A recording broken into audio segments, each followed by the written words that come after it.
আচ্ছা, খবরের কাগজের একটা পাতা যদি খোলা হয় তাহলে কি দেখা যায়? অনেকগুলো আলাদা আলাদা খবর, তাই না? কিন্তু আজকের এই বিশ্লেষণে আমরা দেখব এই আপাত দৃষ্টিতে সম্পর্কহীন শিরোনামগুলো আসলে কিভাবে এক সুতোয় বাঁধা। চলুন সেই যোগসূত্রটাই খুঁজে বের করা যাক। দেখুন, ইরান সংকট থেকে শুরু করে একেবারে বাংলাদেশের রাজনৈতিক সহিংসতা পর্যন্ত সবগুলো ঘটনাকে প্রথম দেখায় হয়তো বিচ্ছিন্ন মনে হতে পারে, কিন্তু সত্যিটা হলো এগুলো সবই একে অপরের সাথে গভীরভাবে যুক্ত। চলুন এই সংযোগগুলোই আজ খুঁজে বের করব।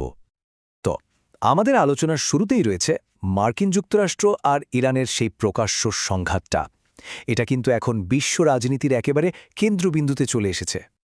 ভাবুন একবার, মার্কিন যুক্তরাষ্ট্রের তরফ থেকে এই রকম একটা সরাসরি হুমকি।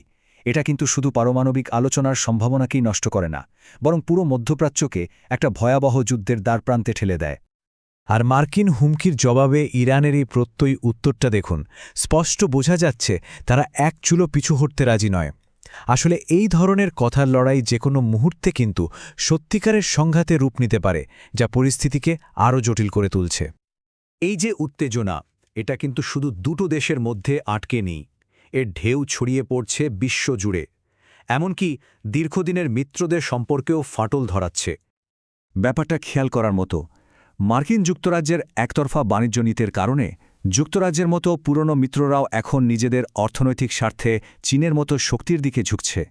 এটা কিন্তু বিশ্ব ব্যবস্থার একটা বিরাট পরিবর্তনের ইঙ্গিত দিচ্ছে। আচ্ছা, বাইরে থেকে তো এই দেশগুলোকে বেশ শক্তিশালী মনে হয়, তাই না? কিন্তু ভেতরে ভেতরে দুটো শক্তিই কিন্তু মারাত্মক অভ্যন্তরীণ সমস্যায় জর্জরিত, আর এই সমস্যাগুলো তাদের আন্তর্জাতিক নীতিকেও প্রভাবিত করছে।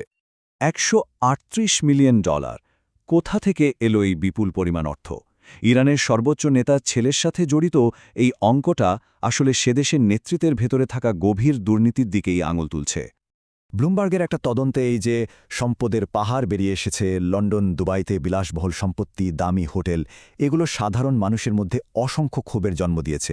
আর এর ফলে ইরানের নেতৃত্বের ওপর অভ্যন্তরীণ চাপটা কিন্তু বহুগুণ বেড়ে গেছে। ঠিক ইরানের মতোই মার্কিন যুক্তরাষ্ট্রও কিন্তু নেতৃত্বের সংকট আর গভীর রাজনৈতিক বিভাজনে মুখোমুখি। হ্যাঁ, প্রেক্ষাপটটা হয়তো ভিন্ন, কিন্তু দুই দেশেই অভ্যন্তরীণ অস্থিরতা এখন চরমে। এখানে একটা মজার জিনিস লক্ষ্য করার মতো। দেখুন কিভাবে দুই দেশের নেতারা দুই ধরনের অভিযোগের মুখোমুখি। একদিকে ইরানে আর্থিক দুর্নীতির বিশাল অভিযোগ, আর অন্যদিকে মার্কিন যুক্তরাষ্ট্রে এক রাজনৈতিক প্রতিপক্ষকে সরাসরি ব্যক্তিগত আক্রমণের অভিযোগ। দুটো ঘটনাই কিন্তু যার যার দেশে বিভেদটাকে আরও বাড়িয়ে দিচ্ছে। আর যখন বিশ্বের এই বড় বড় শক্তিগুলো নিজেদের সমস্যা নিয়ে ব্যস্ত, তখন কি হয়? তখন দক্ষিণ এশিয়ার মতো উত্তপ্ত অঞ্চলগুলোতে সংঘাত আর অস্থিরতা আরও তীব্র হয়ে ওঠে। বাংলাদেশের এই সংখ্যাগুলোকে শুধু সংখ্যা হিসেবে দেখলে চলবে না। এগুলো কোনো বিচ্ছিন্ন ঘটনাও নয়। এগুলো একটা বড় রাজনৈতিক অস্থিরতার লক্ষণ, যেখানে গণতান্ত্রিক প্রক্রিয়াটাই সহিংসতার কারণে হুমকির মুখে পড়েছে। এটা আমাদের বৈশ্বিক অস্থিরতার যে থিম, তারই একটা স্থানীয় উদাহরণ।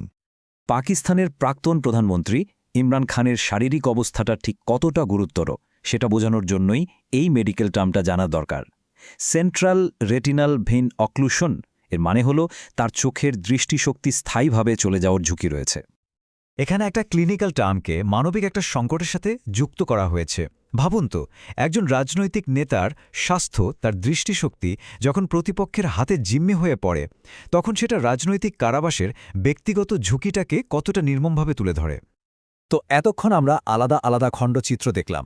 এবার সময় হয়েছে সবগুলোকে একসাথে মিলিয়ে একটা বড় ছবি দেখার, যেখানে প্রত্যেকটা ঘটনাই আসলে একটা আন্তঃসংযুক্ত সংকটের অংশ। এই যে চারটি বিষয়, সরাসরি সংঘাত, মিত্রদের মধ্যে পরিবর্তন, অভ্যন্তরীণ ফাটল আর আঞ্চলিক সংকট, এই সবগুলোই কিন্তু একটা ভেঙে পড়া বিশ্বব্যবস্থার লক্ষণ। এগুলো কোনো বিচ্ছিন্ন ঘটনা নয়, বরং একই রোগের এক একটা উপসর্গ মাত্র। তাহলে মূল কথাটা কি দাঁড়ালো? এটাই যে এই ঘটনাগুলো বিচ্ছিন্ন নয়, এগুলো একটা বৈশ্বিক ব্যবস্থার ওপর প্রচণ্ড চাপের লক্ষণ, যেখানে পুরনো নিয়মকানুনগুলো আর ঠিকঠাক কাজ করছে না। আজকের পুরো আলোচনাটা আমাদের একটা খুব গুরুত্বপূর্ণ প্রশ্নের সামনে এনে দাঁড় করায়। পুরনো এই ব্যবস্থাটা যখন ভেঙে পড়ছে, তখন এর ধ্বংসস্তূপ থেকে নতুন কি উঠে আসবে? এই উত্তরটাই হয়তো আমাদের সবার ভবিষ্যৎ নির্ধারণ করে দেবে।